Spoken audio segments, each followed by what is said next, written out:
Assalamualaikum warahmatullahi wabarakatuh. Izinkan kami memperkenalkan kelompok kami.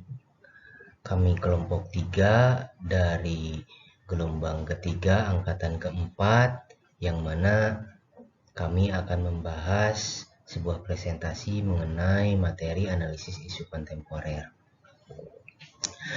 di mana kelompok kami beranggotakan saya sendiri Wahyu Widiartono dengan nomor absen 38, kemudian Doni Kurniawan dengan nomor absen 9, Muhammad Panji M dengan nomor absen 24, dan Marjuki Wahid dengan nomor absen 23.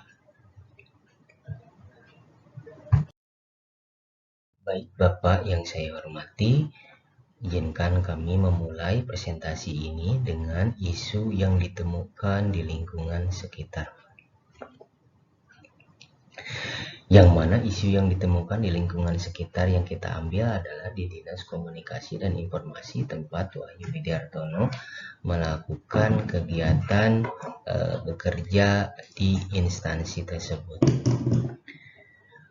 Ada 4 isu yang bisa diangkat di lingkungan kerja di Dinas Komunikasi Kabupaten Ciamis, diantaranya nomor 1, kurangnya minat baca warga Ciamis terhadap berita Ciamis Cup.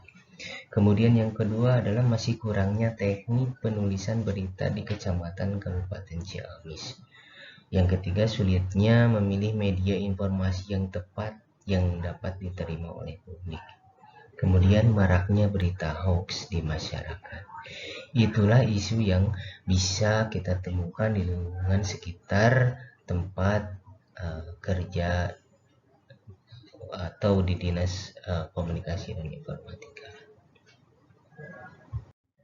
Untuk menentukan aktualisasi maka digunakanlah teknik APKK, aktua, problematika, kelayakan, dan halayak, dari isu-isu yang ada di Dinas Komunikasi dan Informatika. Dari isu-isu yang ada, nomor 1, kurangnya minat baca warga Ciamis terhadap berita Ciamis Cup. Masih kurangnya teknik penulisan berita di Kecamatan Kabupaten Ciamis. Sulitnya memilih media informasi yang tepat yang dapat diterima publik.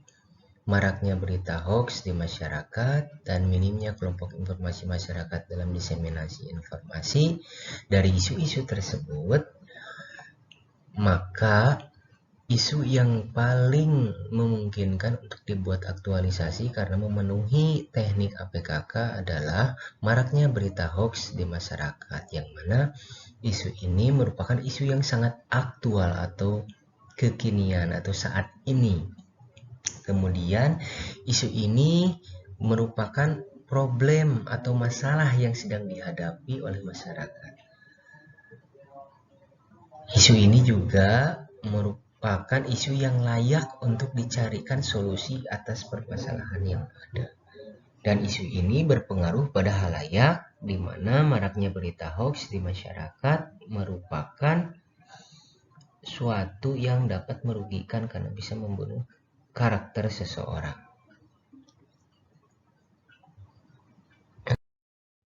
Selanjutnya kita akan membahas isu terpilih. Dari isu-isu yang disajikan di atas, maka maraknya berita hoax di masyarakat merupakan isu terpilih. Maraknya beredar berita hoax di masyarakat saat ini menjadi suatu permasalahan yang serius bagi pemerintah, khususnya bagi Dinas Komunikasi dan Informatika.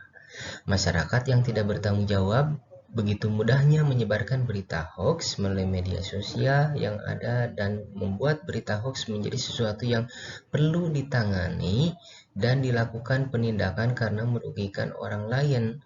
Salah satu contohnya mampu melakukan pembunuhan karakter seseorang.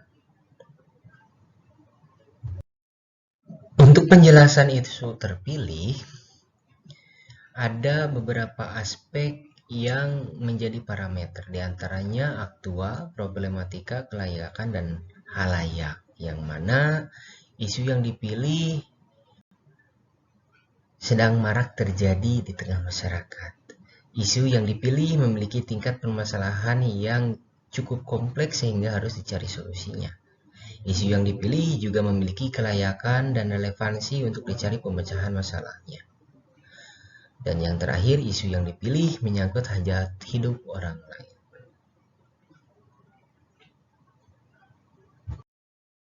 Analisis yang dipakai dalam menentukan aktualisasi dari isu-isu yang diambil adalah analisis SWOT, yang mana dalam faktor internal kita menggunakan kekuatan atau strength dan kelemahan atau weakness sebagai indikatornya. Dalam kekuatan, rasa tanggung jawab moral individu penyebar hoax masih sangat rendah. Perkembangan teknologi dan informasi yang begitu pesat, serta yang terakhir, pola pikir masyarakat yang secara tidak langsung telah diarahkan pada sifat individualisme. Sedangkan untuk weakness atau kelemahannya, masih rendahnya kesadaran masyarakat untuk melakukan konfirmasi informasi dari media yang terpercaya. Masih kurangnya keterlibatan pemerintah dalam penanganannya. Setelah kita membahas faktor internal, maka faktor eksternal yang kita gunakan dalam analisis SWOT ini adalah peluang atau opportunity dengan tantangan atau threat. Di mana peluang yang ada adalah dengan meningkatkan rasa tanggung jawab masyarakat dalam menggunakan media sosial. Kemudian, mendorong masyarakat terkait upaya internet positif serta menumbuhkan rasa kepedulian terhadap sesama. Untuk threat atau tantangan, maka kekuatan akses jaringan akan semakin cepat menuju 5G. Banyaknya aplikasi medsos yang memudahkan penyebaran berita hoax, banyaknya komunitas atau grup media sosial yang tidak bisa diakses sehingga kontrol terbatas. Untuk alternatif strategi, maka dipakailah strength dan opportunity, yaitu memanfaatkan regulasi yang ada, dalam hal ini Undang-Undang ITE, dalam mengatasi isu hoax di masyarakat, kemudian melakukan klarifikasi melalui layanan aduan masyarakat atau SPAN lapor misalnya, dan mendisposisikan pertanyaan berupa berita hoax terhadap instansi terkait. Dari pembahasan di atas, maka akan didapat akar masalah dan rekomendasi strategi.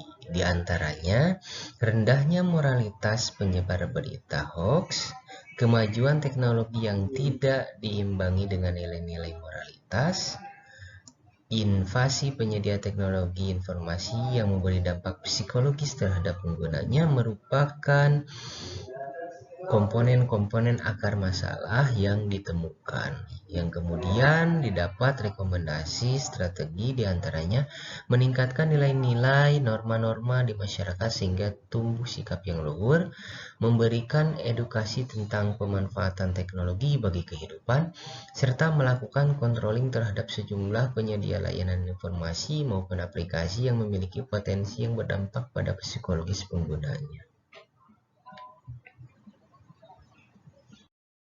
Demikian pemaparan dari kami terkait materi analisis isu kontemporer ini, yang mana kita bisa mengambil kesimpulan bahwa maraknya penyebaran informasi hoax akibat rendahnya moralitas bangsa, sehingga perlu adanya peningkatan nilai-nilai norma-norma sehingga menghasilkan sikap luhur dan memiliki etika dalam berkehidupan, berbangsa, dan bernegara. Sekian pemaparan dari kami. Terima kasih. Mohon maaf atas segala kekurangan dan kesalahan dari kelompok kami. Wabillahi taufiq wal hidayah. Wassalamualaikum warahmatullahi wabarakatuh.